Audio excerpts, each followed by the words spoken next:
কাশপুর নামে একটি বনে একটি পুকুর ছিল। সেই পুকুরে প্রচুর মাছ ছিল।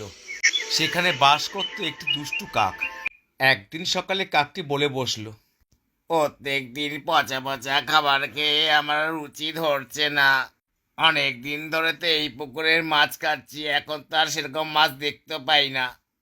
কেউ আবার মাছগুলো সব নিয়ে চলে গেল না তো? এই পুকুরে তো একটাও মাছ দেখতে পাচ্ছি না, কোনো জলও সেই নড়ছে না। কাকটি পুকুরের চারপাশে ঘুরতে লাগলো। তারপর সে বলল, অনেক তো খোঁজাখুঁজি করলাম, একটাও তো মাছ দেখতে পাচ্ছি না।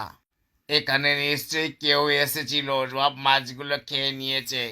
আমাকে এই বনের রাজাকে খবরটা জানাতেই হবে। সে অবশ্যই আমাদের রাজা, না জানালে তাকে চলবে না। এইভাবে এই বনের মধ্যে এত অত্যাচার সহ্য করা যাবে না। তাই ইমিডিয়েট আমাদের জানাতেই হবে রাজাকে। কাকটি এখানে বলতে বলতে ভাবলো যে আর এখানে থাকাটা নিরাপদ নয়। নিশ্চয়ই কোনো অশুভ শক্তির ছায়া এখানে পড়েছে, তাই এই পুকুরে কোনো মাছ নেই। একথা বলে কাকটি ওখান থেকে চলে গেল। কিন্তু যাওয়ার আগে সে বলে গেল, সে সব কিছু গভীরভাবে ভাবলো আর বলল, এখানে তো বনের রাজা নয়, আমরাও বাস করি। আমরা যদি বিপদে পড়ি আমাদেরকে বাঁচাবে। তাই এখানে থাকাটা নিরাপদ নয়। এই কথা বলে কাকটি চলে গেল। সেই বনে সিংহ এবং জলহস্তী মিটিং করছিল। কাকটি সিংহ মামার কাছে এসে বলল, হুজুর, আপনি তো আমার মা বাপ। সেই জঙ্গলে একটা পুকুর আছে হুজুর, কিন্তু সেখানে একটাও মাছ নেই। কাকটির কথা তো সিংহ কোনো উত্তর দিল না। ওইদিকে জলহস্তী গা গা করে ডাকতে লাগলো। তারপর কাকটি আরো বলল, আমাদের এই পুকুরে যদি সব মাছ শেষ হয়ে যায় তাহলে হুজুর আমি বা কি খাবো, আর আপনাকেই বা কি খাবার দেব? সিংহটি মনে মনে ভাবলো, ঠিক কথা তো কাকটি বলেছে। পুকুরে যদি সব মাছ শেষ হয়ে যায় তাহলে সে খাবে কি? তাহলে তো বনের মধ্যে হাহাকার চলে আসবে। ওইদিকে জলহস্তিটা বলে বসলো, শোনো ভাই কাক ভাই, এমন অন্যায় কিন্তু আমরা সহ্য করব না। যে করেই হোক আমাদের এই ব্যবস্থা করতে হবে, পুকুর কিন্তু মাছ শূন্য করা যাবে না। বুঝেছো কাক ভাই? তখন কাকটি বলল, সেজন্যই তো তোমাদের কাছে আসলাম এই সমস্যা সমাধানের জন্য। আমাকে একটা বলে দাও কিভাবে সমস্যা সমাধান হওয়া যায়।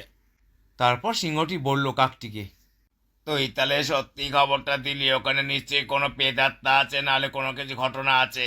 নইলে তো পুকুর থেকে সব মাছ উধাও হয়ে যায় না। সব মাছ উধাও হয়ে গেলে বাঁচবই বা কি করে, খাবই বা কি?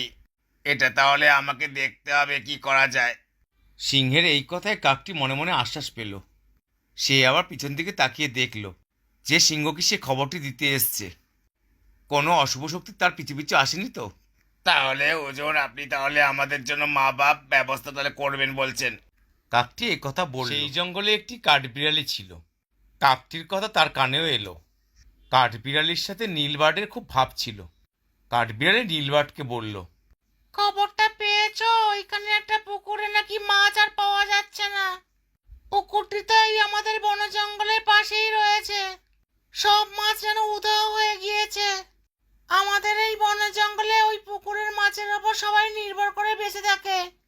যদি একটাও মাছ না থাকে তাহলে কি অবস্থা হবে বলো তো? কথাটি শুনে নীলবার্ড কোনো উত্তর দিল না।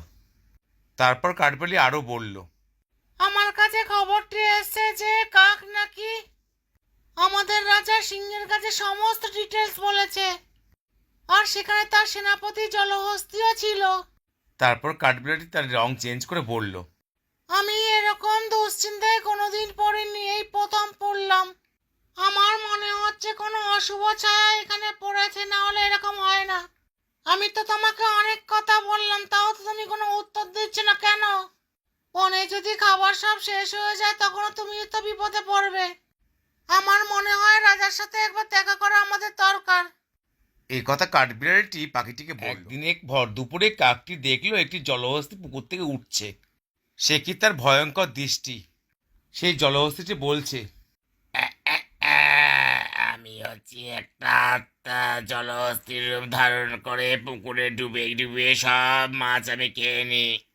কেউ আমায় দেখতে পায় না, আমি কি মজা করে মাছগুলো খাই।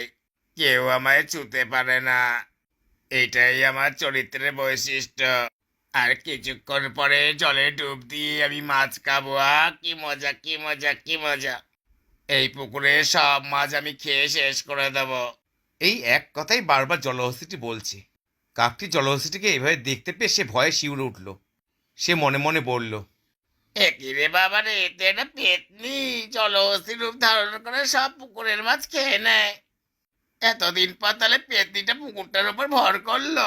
কাকটি বারবার করে পিছন দিকে তাকায়। সে মনে মনে ভাবে, আমি যে ব্যাপারটি জেনে ফেলেছি, কেউ আমাকে দেখেনি তো। তারপর কাকটি মনে মনে ডিসাইড নেয়, বলে, এরপর তো দেখছি সিংহ মামাকে সব ডিটেলস জানিয়ে একটা ওঝা আনতে হবে। এই পুকুরে তো দেখি ভূত চেপেছে। এরকম হলে যদি পুকুরে যদি ভূত সব মাছ খেয়ে নেয় তাহলে তো আমাদের এই পুকুরে আর কিছুই থাকবে না। এর একটা সমস্যার সমাধান চাই আমার। এটা পেতনি